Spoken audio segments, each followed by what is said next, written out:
That's a good one. That's a good one. Oh, God, it's a toad, son. It's a toad, dude. Let's go. I wake up to a little bit of drool on my pillow, feel like it's gonna be a bad day.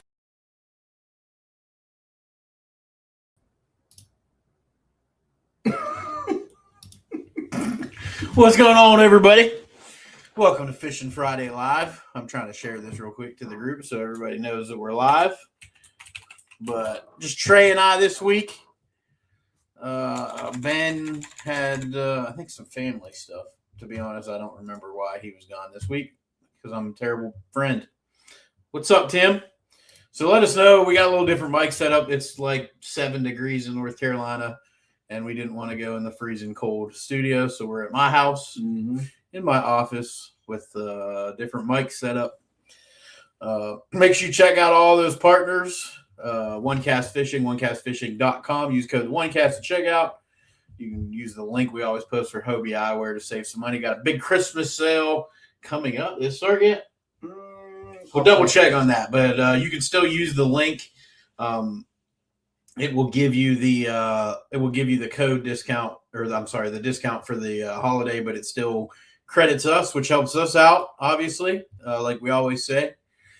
So make sure you check out Hobie Eyewear, get some floating frames, great stocking stuffers for everything. Plus, you get a free 50th anniversary mug, which mine's out in the kitchen, or I could hold it up and show you, but I wasn't prepared, so I can't do that. But make sure you check them out. From there, you can head to Carolina Waters, CarolinaWatersNC.com. Use the code TheOneCast and check out, all one word. Grab yourself some of that UPF gear. I think they still got some hoodies, gloves, face shields, anything you'll need to keep you protected on the water for a day of fishing or recreation, plus that casual wear for around the house. Make sure you download Deep Dive app if you don't have that downloaded yet. We've talked about that at length. I'm sure we're going to talk about it a little bit tonight and how it can help. Also, make sure that you check out if you're looking for real estate in Central North Carolina, buy, sell, home, property. Make sure you hit up our friend Terry Carpenter. Terry's a licensed realtor here in North Carolina with Howard Perry and Walson, Coldwell Banker Real Estate Agency, one of the best in the Triangle area in Central North Carolina. He's going to bust his butt to find you the home of your dreams or whatever it is that you are looking for. So make sure you hit up Uncle Terry. You get him at carpenter@hpw.com. I also want to thank Uncle Terry. He's been with us for coming up on a year now, and going to continue that relationship for another year or so. So super excited to keep working with good people who have good alignment with what we're trying to do. So, we gotta get Terry on the show to talk about his some more. So he joined us briefly. I think he was on a classic recap or something. Yeah, so excited. Bass announced EQ schedules for next year. We'll talk about that. Before we do, I see Nick Kincaid's on here. Make sure you check out Special Operations Bass, or corner dates and stuff will be coming out for next year. It's always the Friday before Veterans Day, so you know it's going to be that first. I think it's always Friday in November. Lake Norman, great event. We've got 6 events with Take Warrior Fishing this year. Starting off in Greenville, North Carolina. I think Trey's got those pulled up, so I'll let him talk about them. Yeah, let me go to the website because I can open one here. Let's see. Let's look at our events. So if you guys haven't participated in any of the Take a Warrior fishing events, we have a lot of different events. For really big events, then we have a lot of ambassadors out there that take veterans, active duty service members, and get them out on the water to reconnect with themselves, build further relationships, and frankly, just that has been endured over the many years of war that we've been going through. What's up, Christine? Y'all hear Trey okay? Somebody let me know. We're messing with the mic. I got to figure out where it needs to be. Let me pull up the events here. Let's see.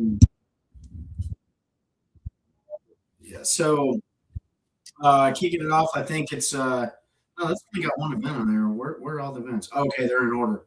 So yeah, they're in order. Yeah. So March 28th, Greenwood County Boat Ramp. We got the Warrior Fishing Showdown, And go to warriorfishing.org if you're unfamiliar with the website. Warriorfishing.org. The little 3 bars up in the top right. Click on that, hit events, and that's going to go in front of us with the big events that we have coming up. March 28th, 2026, Greenwood County Boat Ramp, Warrior Fishing Southern Showdown. That one's got a ton of sponsors. American Hero by Luz is going to be sponsoring that event, to include many more. That's going to be, location is going to be, you can read all that stuff. That's at 8 a.m. to 2 p.m. multi-species event. Prizes and stuff like that's going to be there. Keep scrolling down. One of my favorites that's coming up, this is the Spring Warrior Clash. This is going to be on Jordan Lake, 19 April. That's a great event. We had a great show out last year. We're expecting a lot more people. It's going to be at the New Hill Boat Ramp on the 19th of April, and that is a bass fishing tournament style event. All the rules and regulations are in the date, but we're really looking forward to getting a lot of participation there. Everybody knows Jordan Lake has giant bass, right? Scroll on down a little bit more. In May 16th, 2026, we got the second Warrior Fishing Saltwater Slam. So the inaugural one this year was awesome. That was out of Beaufort, North Carolina. This one's going to be the same place at the Marina, and that's going to be a multi-species event. Different categories based on species, and man, it was a blast. Yeah, it was. Partners, the U.S. Coast Guard came out, showed their presence. We played the national anthem, got a lot of support from the local community, and they're going to welcome us back next year. So if you're a veteran or active duty service member in the area and you want to sign up for the Saltwater Slam, that's going to be on May 16th. Highly, highly recommend that. Following that, we got a bit of a break between May and September, but 26th September, we're going to be on Kerr Lake Island, as some people refer to it.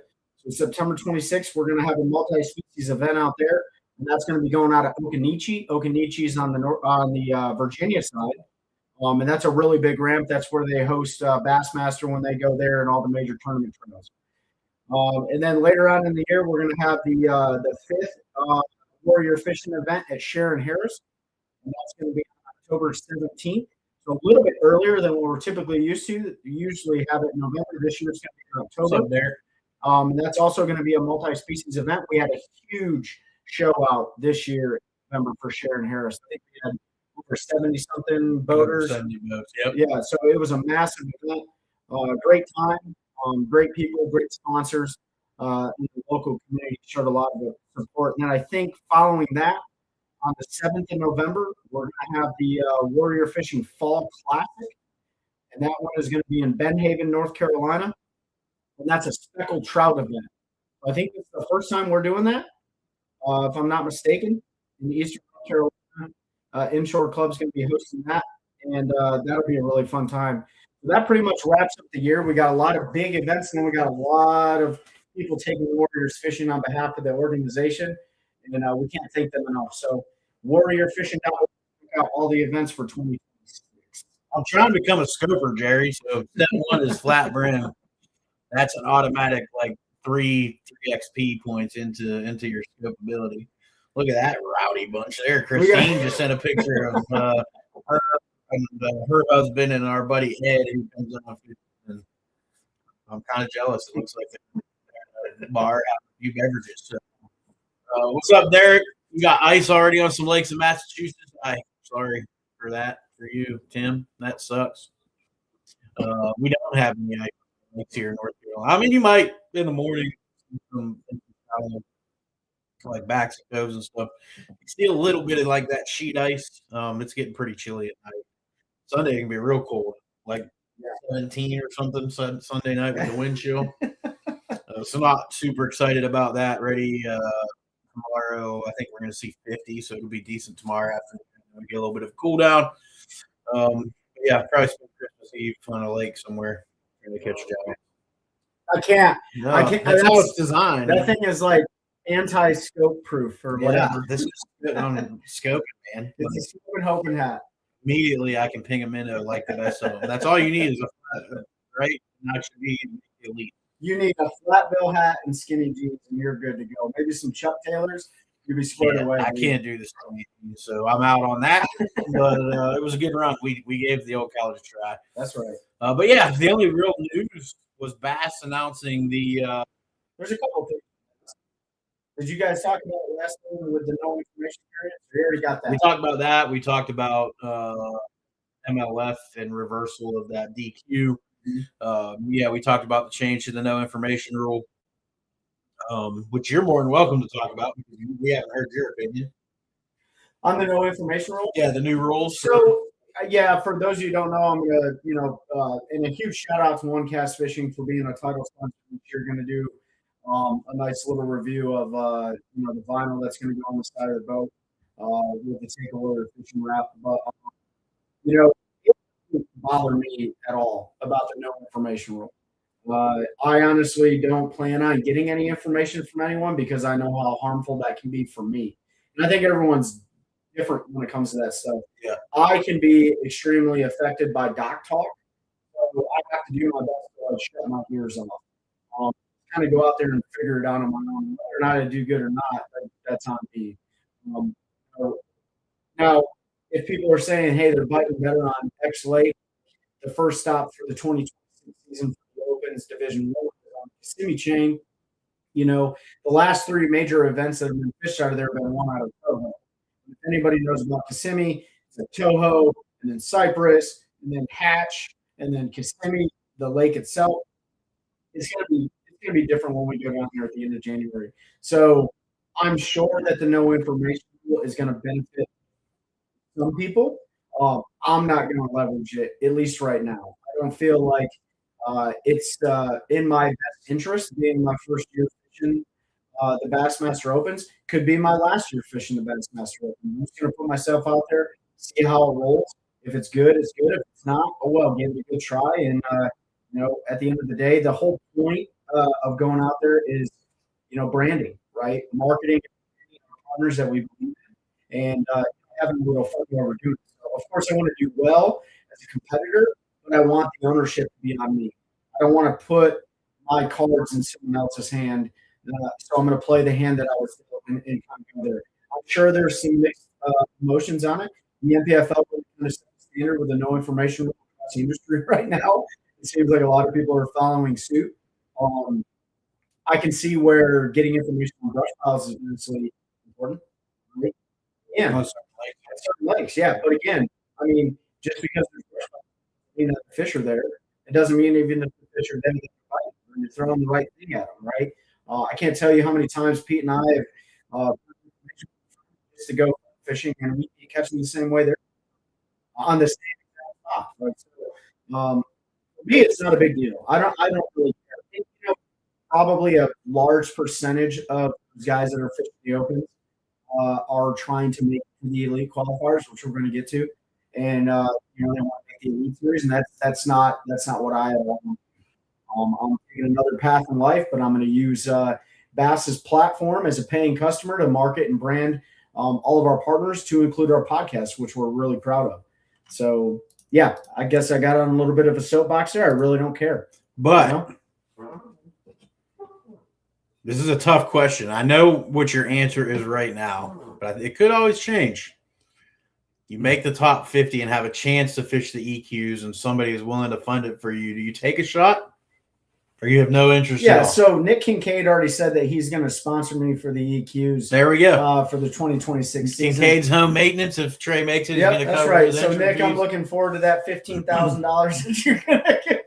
No, listen, that question's already been you've already asked me that question. I know. And I mean, I know it's easy to sit here and say it though. Yeah, for sure. I mean, if the opportunity presents itself and my family's in a position where we can take that risk, and it's not only risk financially, but it's risk of time away from children. Like May, my daughter graduates in May. I will not miss my daughter's high school graduation. I don't care if it was a Bass Open tournament or not, right? I cannot miss that. I will not miss that. But, if the opportunity presents itself and somebody wants to get on board with supporting this effort, then absolutely I'll go out there and market and brand on your behalf if it's a product or a service I believe in, but I will not spend my own money on it. So, but yeah, I mean, I don't know, Yeah. What'd Tony say? He said, I talked to the people for the tires. I need you to come up here so I can take pictures of your tires. We're going to get you a new set. Please shout us out tonight. Hey, Black's Tire, Maiden Street, Sanford. Tony Akridge is in the house chatting. So, go see Tony and Jessica. They're going to take care of you. Trey had an issue with a set of tires he bought. Just a manufacturer defect, and they're getting him hooked up with 4 new ones to replace those. Nothing on them, but they're going to take great care of you. Great customer service. We get all of our vehicle needs that we can. They don't do everything there, so there are times we may have to go other places, but tires, brakes, anything like that, your inspection here in North Carolina, make sure you go check out Black's Tire on 414. You know that 414 East Main Street. And what Tony's talking about, and maybe this is a lesson learned for you guys. As much as Pete and I are on the road, tires are tires are gold. And so I just recently got back from Indiana, driving basically 20 hours round trip. And I had I'm gonna get to you, Tim. I didn't miss your question. Serious issues going on with the manufacturer tire. So I took it into Black's Tire and Auto. Tony and Jessica up there, they got it squared away. They swapped the tires in the back. There's a manufacturer defect. And listen, you don't get that customer service everywhere you go, right? Those are friends of ours. So if you guys are in the Sanford, North Carolina area, even if you live in Fayetteville, look, BTS has like 54 locations across North Carolina and South Carolina.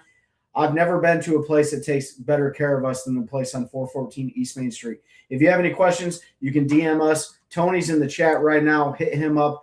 They'll get you guys squared away. And listen, like Pete said, if they can't do it, they'll refer you to somebody who can do it. Maybe it's diesel or something a little bit outside of their scope there. So appreciate that, Tony, and I'll absolutely bring it up there when I get an opportunity. Yeah. So Tim, you asked, did I grow up did I ice fish growing up in Pennsylvania? Yeah, we ice fish.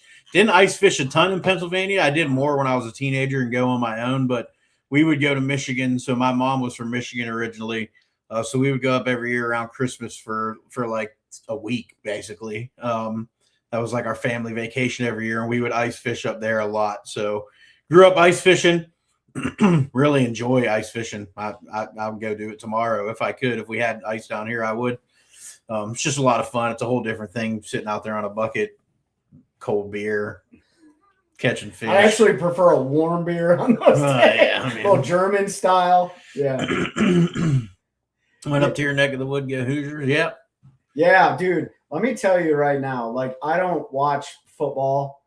I watch fishing occasionally, but I'm usually outdoors. We always are. But, recently with the cold coming in, and listen, we all ask for it, right? Dog days of summer, we're like, oh, man, I can't wait till it cools down.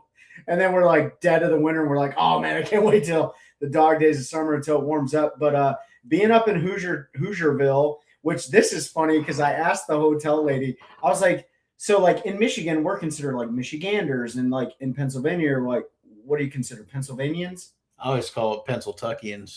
Pennsyltuckians. And I was like, what are you guys, like Indianians? She was like, we're Hoosiers. And legitimately, what'd you call me? Yeah, right. So I was at Buffalo Wild Wings with the partners I was working with, and dude, that place was off the charts when the Hoosiers were playing, dude. It was insane. You guys are massive football fans, dude. I give you all the props in the world because your team is crushing it this year. We watched them beat Ohio State because I hate Ohio State. So, yep, it was great to see Ohio State get their teeth kicked in. As a Penn State fan, there's nothing better. We had, obviously, a terrible year. New coach coming. We'll see what happens. Tony, as you see, Nick shouted you out. He got a set of tires from last month, said best customer service he's dealt with in a long time. We keep telling y'all, go check them out. Yeah, Tony, you always take care of us. We appreciate you as well, man, and we'll be up to see you. I'm about due to come see you again. Plus, I've got some stuff going on I need to get looked at. So appreciate all that. Nick, I don't know if you saw, I want to shout out another company. I used Vector Hooks for a long time. As you all know, they closed their doors and went out of business. But behind the scenes, he had a silent partner who has taken over and rebranded, relaunching. I still think they're the best hooks I've ever used. So check out Royal Fishing Hooks. If you've seen Royal Boats, they make custom to order aluminum, like small boats. I say small. Most of them are like tiller drive, like 16, 17 foot.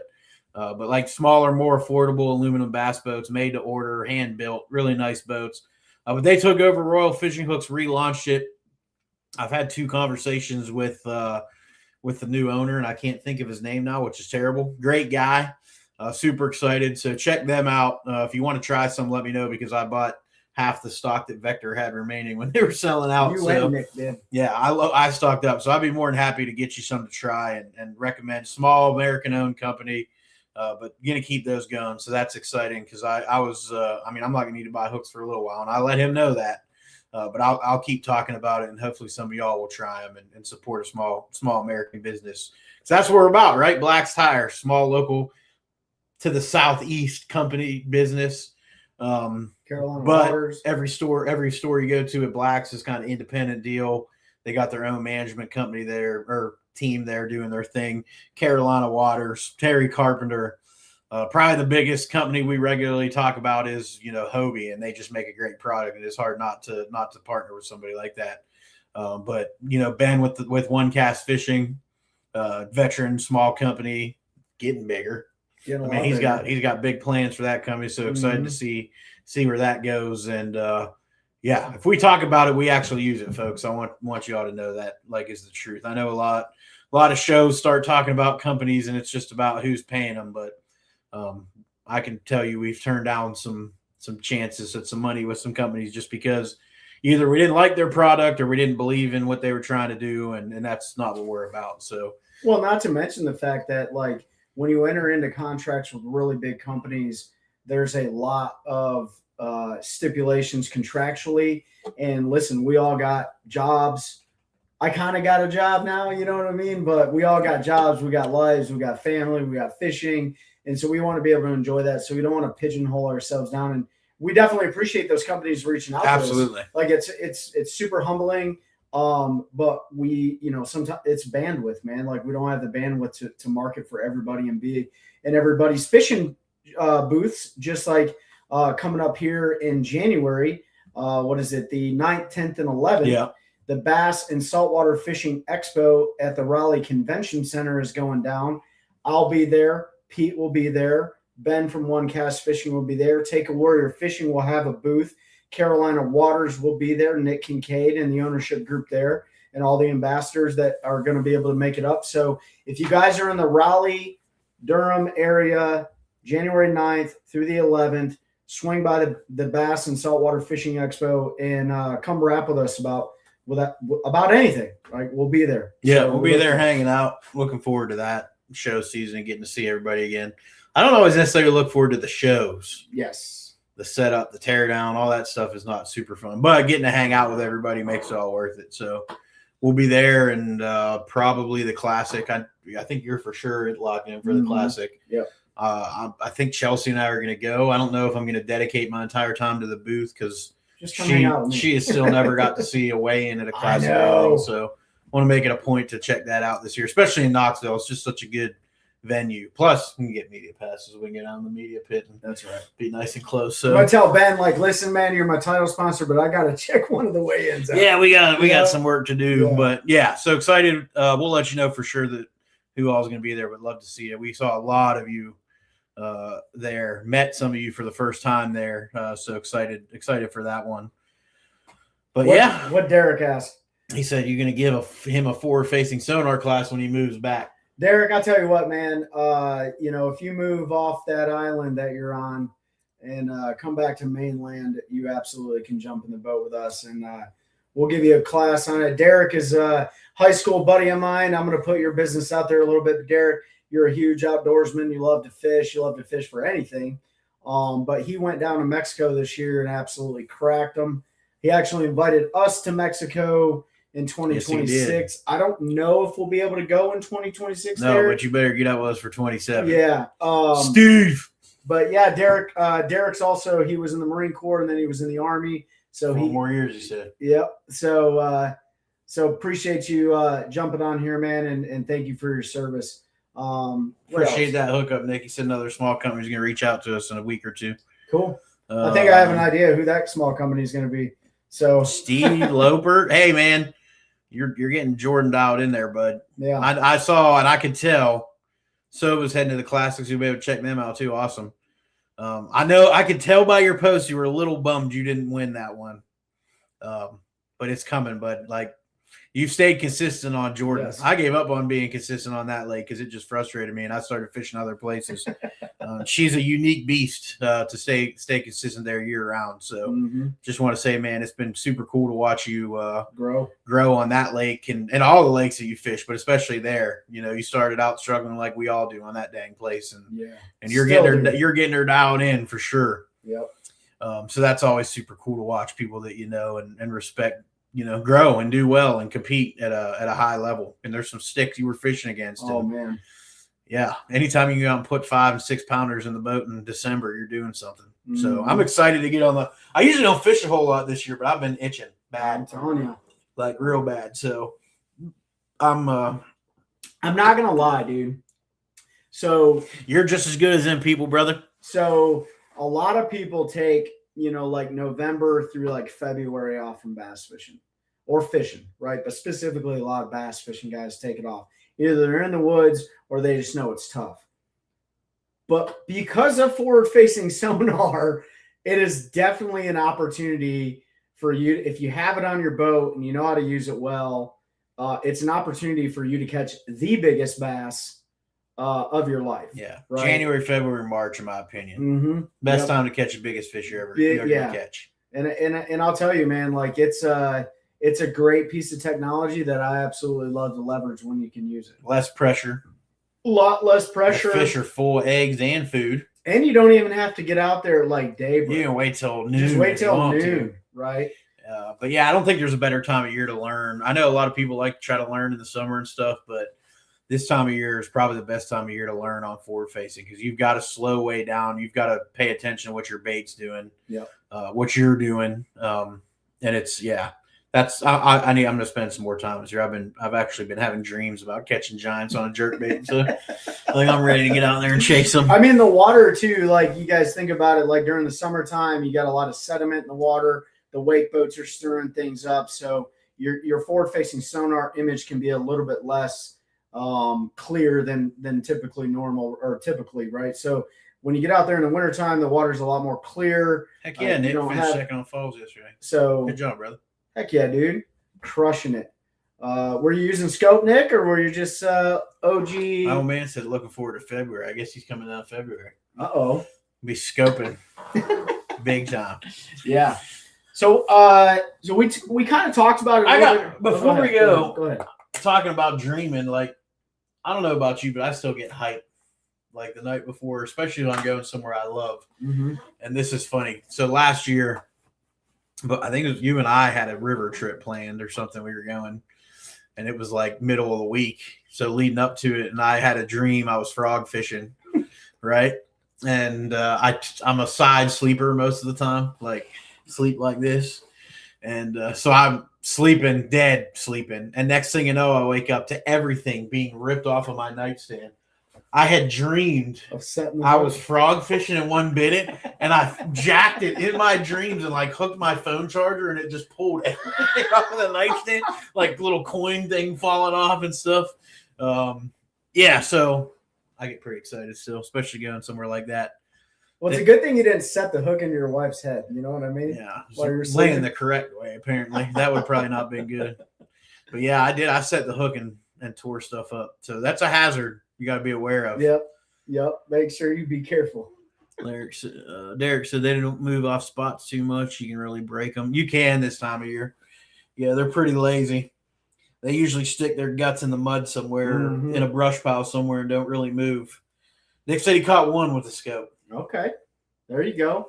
And it depends on what you're fishing for too. Like right now is a great time to get up to a place like Lake Gaston or Kerr Lake and fish for spotted bass. Those fish feed all year long. They're super aggressive.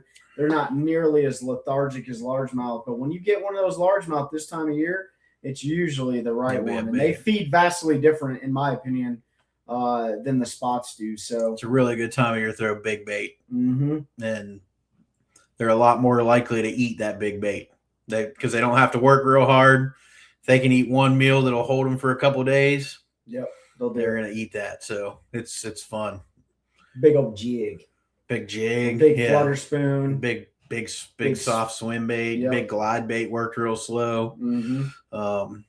Anything like that. The biggest thing is slowing down. You don't even know. So I don't remember who it was. Welcher. Did he put out about cranking and not slowing down? He talked about jerk baiting and not slowing down. Yeah, well, somebody did one about winter crankbaiting too, and how everybody wants to basically wind as slow as possible. And he was like, I don't even change the speed. Mm-hmm. He was like, you just crank, and they're gonna eat. They're either gonna eat it or they're not. It's not that they can't move as quick. It's just they don't want to. But if you put the bait in the right place, they're gonna still eat it. So you can still fish, cover water, and do things. The one time I think you need to slow down is if you're trying to like hop a jig or something. You need to give them a little more time because that's a lot more visual. You know, with a jig, you're not really getting that reaction strike. Where with like a crankbait or anything moving, you're getting that reaction strike. So, and I know I hear they'll still school sucker under a tip up. My old man said, yeah, they'll eat that this time of year. 49 in the morning, 52 in the afternoon. Heck, they still eat a buzzbait in 52. Oh, for sure, dude. I mean, if you get up there and they're sunning on those rocks and stuff like that, you know, this time of year, as those fish kind of, you know, you need to find a lot of bait, but you don't also need to hunt for the bait too, because there's resident fish that are living shallow. But if you're trying to fish like main lake stuff where like, you know, the creek channel butts up to like rock and stuff like that, man, that's why those fish crush those flat-sided crankbaits this time of year, all the way through February and beyond. I'll fish a flat-sided crankbait all year long. It doesn't really matter. But, you know, when that sun is at its highest point and it's warming that water up and there's rock and standing timber, I usually do better off like vertically standing timber this time of year rather than like laydowns. But still, anything that can draw like UV and stuff like that, those fish will get on that stuff. And that doesn't only warm up the fish, but it warms up their prey. So as those crawfish start coming out, start moving around and stuff, that's when those flat-sided crankbaits really, really shine. But you're right, you can't get bit this time of year with like a buzz bait or a whopper plopper or something like that. You just got to hit the timing right. And then what Pete's talking about with those big baits is sometimes in the dead of the winter, these fish will feed, but they'll only feed like once every couple days, right? Versus, especially if you're in a lake that has like big gizzard shad, that's right, or some type of large forage like that. Yep, 100%. So you don't always have to go finesse in the wintertime. You can definitely throw some really, really big baits. And heck, a good buddy of ours the other day caught like 25 pounds.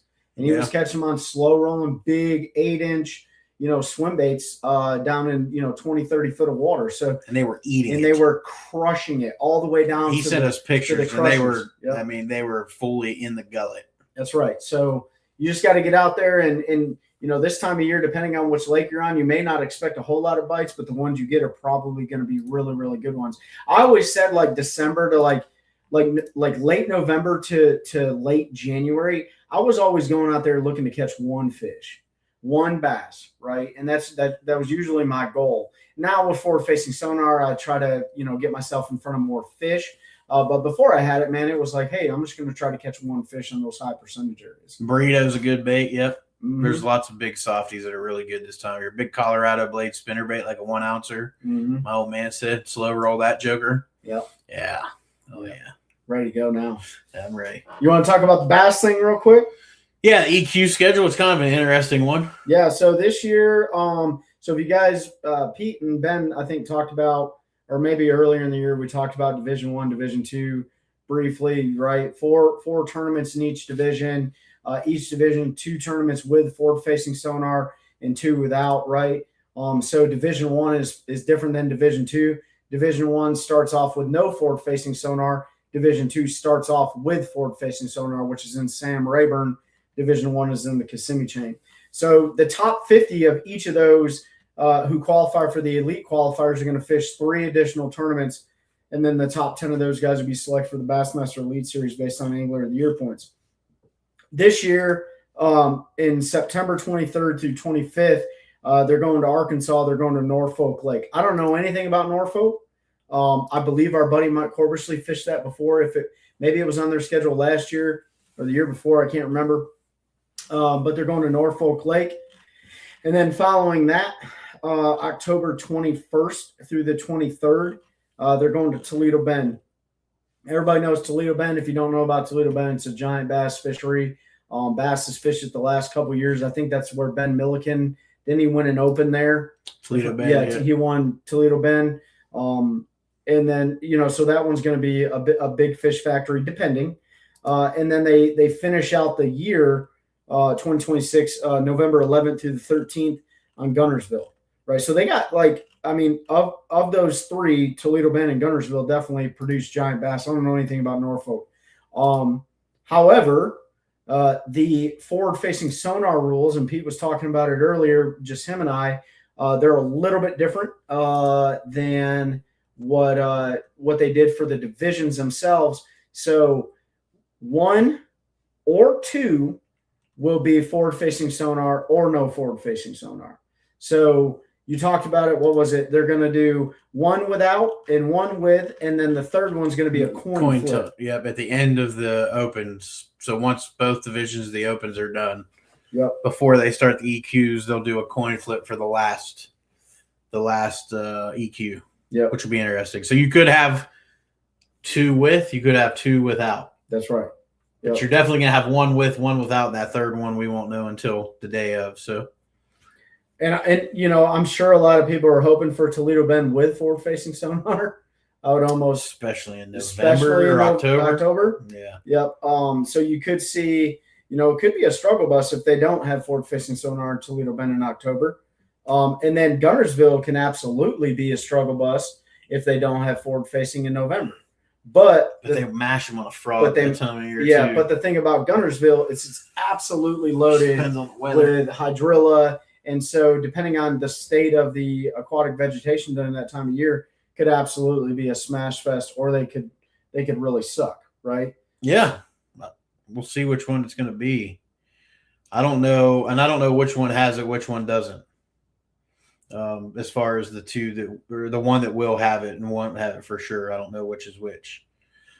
They did not announce that. I don't think that I saw in the article. So we can probably look at the schedule and see which division ends last and whether they have it or don't in the last event. And that should tell you. Mm-hmm. What's up, David Fuchs? David Fuchs out there partying hard in Jersey. Yeah, getting after it, son. Yep. Drinking some water. What Derek say? He said Kissimmee has giants. Yeah, so Kissimmee itself, Kissimmee Lake, absolutely has giants, but so does that entire chain. That's kind of like fishing the Harris chain, right? Like most people go and they catch most of their big fish and a lot of bass out of a popka, but it doesn't mean the rest of the Harris chain doesn't have good fish. And the same thing with the Kissimmee chain. The 2 primary lakes on the Kissimmee chain that you see most of the damage done are the 2 biggest lakes, and that's Toho, which is the furthest northern lake, and then Kissimmee itself. And then there's lakes in between, and then there's canal systems and stuff like that. So, Kissimmee is going to be an interesting tournament at the end of January. Hopefully, I can find some fish on the bed. I'd really like that, but I also don't know how they look on the bed down there, and I'm assuming they make those big sandy beds, and you can pick them out. Where are you going? So that'll be the very I'm not going to say. I can't say it. Well, you can say something. Oh, yeah, because they changed rules. Right. I don't. They could be. It just depends on the weather. Right. I guess that doesn't really help you. So there's no forward-facing sonar for. I fished it one time, and it was in June. Yeah. So. Yeah. And I fished it too, and it was like June and July. So I really have no idea what it's going to be, but I'm looking forward to it. I'm going to put that side scan to use big time. Side scan is going to be my best friend.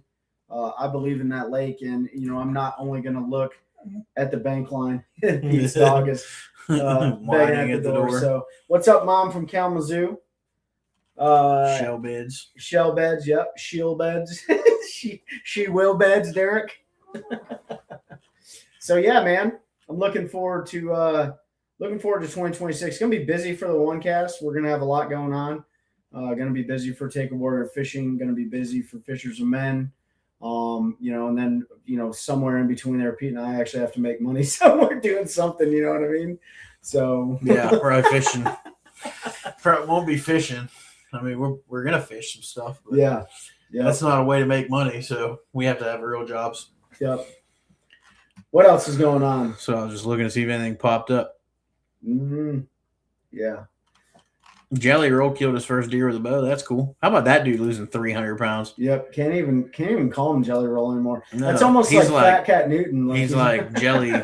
He's just jelly now. Jellyless roll. The roll is jelly. Something. Hal Abshire said, any of you use heated vests? And if so, which brands? I just had to return mine tonight. for the second time because the battery never would charge, just trying to stay warm with the cold weather. I do not have any heated vests. I do have a heated coat that my wife bought me, or maybe Santa brought me last year, the year before last for Christmas, and I have never used it before. So maybe I'm going to have to take that out there. But no, Hal, I do not know. In fact, what I use to keep myself warm, compliments of the United States Army, is the extreme cold weather gear that I did not have to turn in when I retired. So I really like that stuff made by the Patagonia stuff I have is what I use, and I never get cold in that stuff ever. The hardest thing that I feel like, and we talked about this with John Cruz, is a good pair of gloves. Mm-hmm. That is, to me, that is like the hardest thing to deal with, because I have gloves that you can cast and stuff with, but I feel like I can't do it very well. I can't fish with gloves on. No, outside of my Carolina Waters gloves, like I can't fish with full finger. I can't fish full with finger like gloves. warm gloves. I don't know. What about you guys? Milwaukee? I know some folks like on job sites that wear the Milwaukee one, and they have pretty good luck with them. So maybe check them out. Unless that's the one you had that failed, then I can't help you. So that's the only one I have any sort of experience with. Yeah, you drinking a shot, Annie Yingling? Yeah, I don't know what you're taking a shot of. It looks like BJ. Yeah, that girl shot. Yeah, is that one of those? Is that one of those girly shots where you gotta like suck the whipped cream off the top? Yeah, bro, I won't bring it up here. I gotta tell you something funny. I don't know. Hey guys, in the comments, if you got anything for Hal, drop it in the comments to give him help with the whole warm Jameson. Oh, Jameson. That don't look like Jameson to me, my guy. I've never seen a head on. Never seen white Jameson before. It almost looks like you're drinking Kahlua and cream out of a shot glass. Oh, they had to put the foam on it or something like that. Yeah. Jerry said, I think I'm going fishing Christmas, New Year's week. Definitely be some ice on the water. Man, and Pete talked about growing up ice fishing stuff. All I remember is sitting on a 5-gallon bucket every 5 minutes, having to take the scooper and get the ice out of the hole and stuff like that. I was a kid, so I wasn't drinking any beer. But I do remember wearing like the big like Mickey Mouse boots. Oh yeah. You know what Sorels. I mean? Yeah. Everybody had a pair of Sorels. They were like the go-to. Yep. Carry 3 or 4 pair because they get wet. You throw them out in another compartment and get. Yep. Yeah, I always carry quite a few pair. Yeah, I'm a vest in cold weather person. I've picked that up a few years back hunting cold weather. And yeah, if you can keep your core warm, you'd be amazed at how warm it'll keep the rest of your body. Yep, for sure. This time of year, I definitely put, insulated socks on. I still wear the same exact shoes. A lot of times this year. You got to be hardcore. Yeah. Like Paul Roberts, remember? Oh, flip-flops fishing in January. He was wearing flip-flops. Unreal, dude. Paul from Bass and Brews podcast, man, took him fishing a couple years ago. That's when we actually almost got hit because one of these boaters wasn't paying attention. His passenger actually had to point out, hey, there's a boat there. And I'll tell you what, even though there's not much pressure on the water right now, like there's still people that don't pay attention. So I don't wear my life vest or my PFD when I'm fishing. But if you ever are going to wear a PFD, which you should all the time when the big motor's in gear, like this is the time of year to do it, because you fall in that water and you'll probably die of shock before you can even think about it. So die of hypothermia. What's that? Oh yeah. Derek said, tip up, watch from the house while you drink. Yeah. I mean, like depending on where you're at. And that used to be the case for me when I was a kid. Like we lived on a lake for a short period of time. And so we'd go out there and put tip ups up all over. And once that flag popped, we'd go running down there and, usually catch a big northern pike, or we caught a lot of bass actually in the wintertime too. Oh yeah. Through the ice. Yep. Through the ice. So I'm not going to say I miss it, because I don't. I don't miss that much. But maybe now that I'm older, it'd be fun to have a couple buddies go out there with you. And man, these ice fishermen up north, man, they They don't do it like It we ain't did. even like It ain't even like that anymore. They got full-on houses out there. With these guys, they got space heaters on the ice. These guys are hanging out. They got 5G network. They're on their phone doom scrolling. They got forward-facing sonar now that they're dropping down, and I bet it would be fun though. It would be fun. You got a big school crappie or something, or walleye or something. Ice. Yeah, that would be super fun. No, the days of the the flasher. There's still some guys out there using the flashers and stuff like that. Oh yeah, but now that you can drop a forward-facing sonar transducer down there because they're mobile now. You can do that. What you looking at there? I typed a comment, but I can't remember if I posted it or not. But yeah, man, I didn't. Dang it. No deer this year yet, Pete? No, I haven't hunted that much. It's been too hot. Now it's cooling down there. So.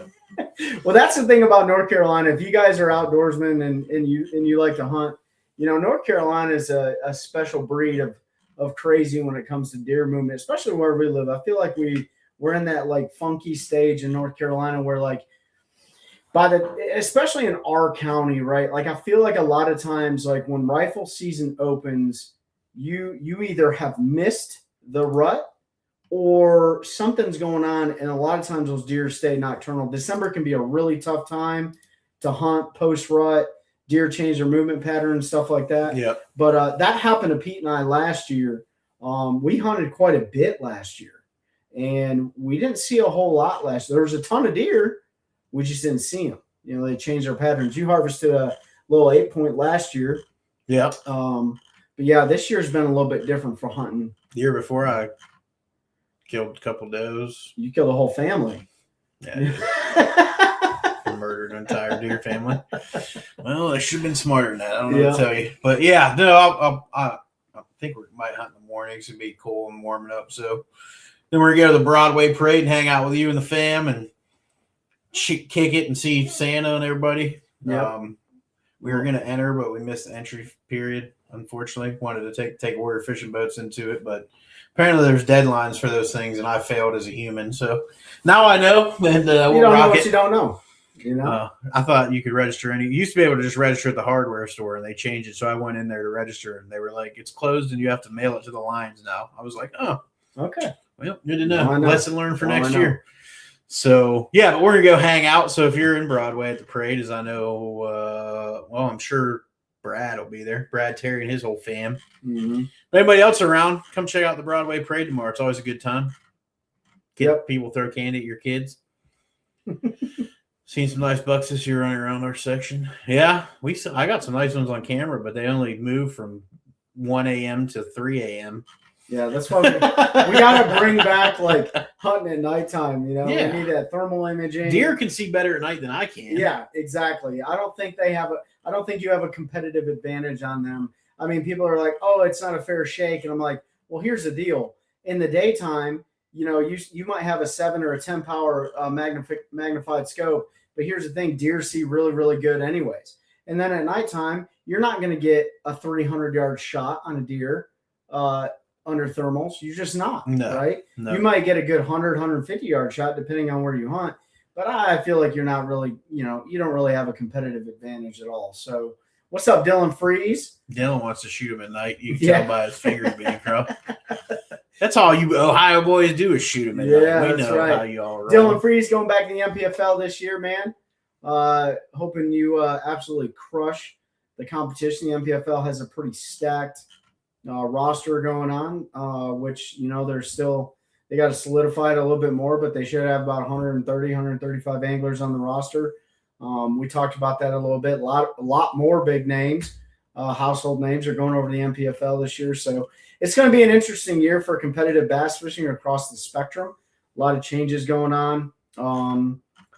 Some changes going on that they got to do trial and error stuff. Some of the changes going on in the Major League Fishing side are kind of interesting, a little bit more hybrid than I thought they were going to be.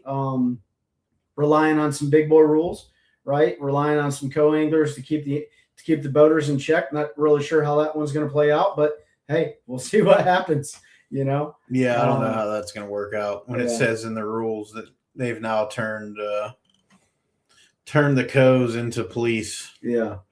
It'll be interesting to see how the co-anglers I can't feel about that. Can't wait for that first incident where it's like the boater's like, hey, keep your mouth shut. And, what they don't know can't hurt us type situation. Look, there's always people looking to bend the rules, get around them, right? It's the same thing with tax codes, man.